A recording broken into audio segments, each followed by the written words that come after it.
Hello everybody and welcome back to this week's video. And in this week's video, we're obviously going to see the chapter 39 of the Jeremiah book. So without further ado, thanking the Lord through his Savior Jesus Christ, let us begin. So, before we go to the 39th chapter, we're obviously going to see what we saw in the 38th chapter as a recap to start off as a flow for our continuation into this new chapter. So in the 38th chapter, what did we see? We saw Jeremiah was put into a muddy pit, we saw, because he continued to tell the people that Jerusalem would fall to Babylon, of course. The princes hated this message, but God used Ebed-Melech, an Ethiopian servant, to rescue Jeremiah from the pit. Jeremiah again told, though, King Zedekiah that if he surrendered to Babylon, the city would live. But if he refused, Jerusalem would be burned, we can see. But of course, sadly, King Zedekiah was afraid of the people more than he trusted God, as how we ended off last week's video as a terrible thing or action to commit and to follow towards is trusting the people or being more afraid of the people than trusting the Lord.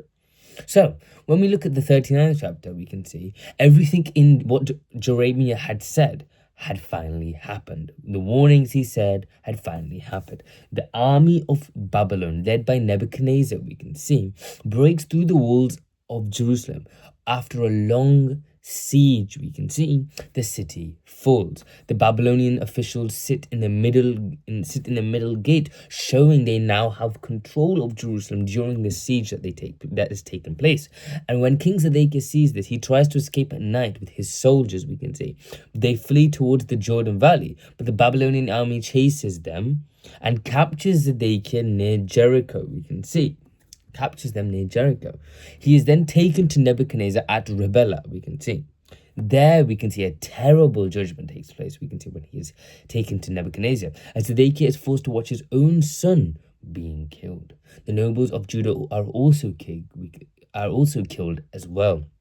And then Zedekiah's eyes are actually put out from himself, and the last thing he ever sees is the death of his children, and that is a truly sad judgment that he has been put upon, we can see. But of course, consequences come from the actions that you put upon yourself, and because of that, the last thing he had to see was the death of his children before his eyes were poked out, we could approximately say. After that, he is chained and taken to Babylon, we can see. This fulfills exactly what, of course, Jeremiah had prophesied, we can see. Meanwhile, the Babylonians burn and continue to burn Jerusalem. They destroy the palace and the houses. They break down the city walls, we can see, as well. And most of the people are taken captive to Babylon, of course. Only some of the poorest are left behind to take care of the vineyards and fields, we can see. But in the middle of this destruction, we see, though, once again, God's mercy be put into action, because King Nebuchadnezzar heard about Jeremiah as well. He commands his captain Nebuzaradan, to protect him. Very interesting. He commands the captain Nebuzaradan to protect him. Very interesting. And we can see due to this, Jeremiah is not harmed. Instead, he is treated kindly and is given freedom, we can see. And this is important for us to understand, because even though Judah rejected God's prophet, God did not forget his servant. And that distinguishes us from why God is God and we are we. Because God will never forget those who support him and will never forget to do them for what they deserve for the actions that they have shown.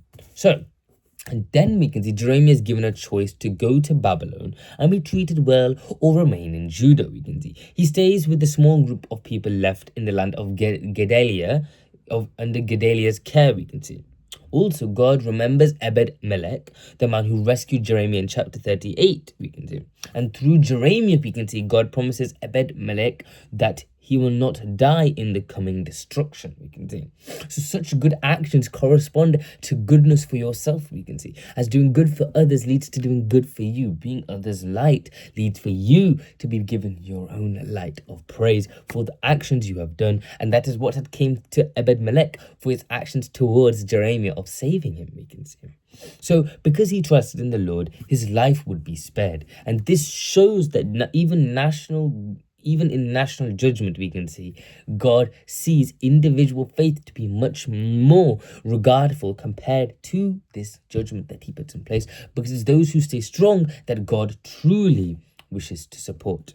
So chapter 9 is the fulfillment. Chapter 39, finally, the fulfillment chapter where everything actually takes place. What has been building up throughout this book has finally taken place, as even Jeremiah warned about this to happen, of course, in the many chapters we've seen. As the city falls, the king is judged, the people are carried away, and the temples and houses are burned. The four things that I've mentioned have now happened. But what do we learn from this? Well, it teaches us three simple lessons. God's warnings are very, very serious. When people ignore his word, consequences will come, of course. Fear of people leads to destruction ultimately. And that is what Zedekiah had put into his own heart. And Zedekiah feared men more than he obeyed God, which led to his ultimate, very saddening and inhumane, we could even say, judgment that was put upon himself. We can see to see his child be the last person in his eyes that to die. We can see that's the last thing he sees. And then we can see the third point is God protects those who trust him, as Jeremiah and Ebed-Melech were preserved for their actions of faith that they had shown. So, of course, what do we see from this? The fall of Jerusalem was, of course, not sudden. God had warned them for many years this was to take place, but when they refused to listen, judgment had come.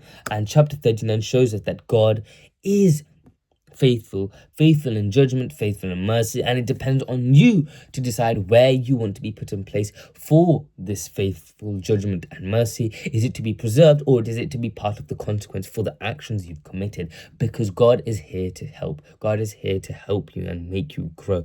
But if you refuse to follow the path and break it and follow your own, that will lead to your ultimate demise, as for did King Zedekiah. So that's all for this week's video, and I'll see you next week's video. Thank you. Bye.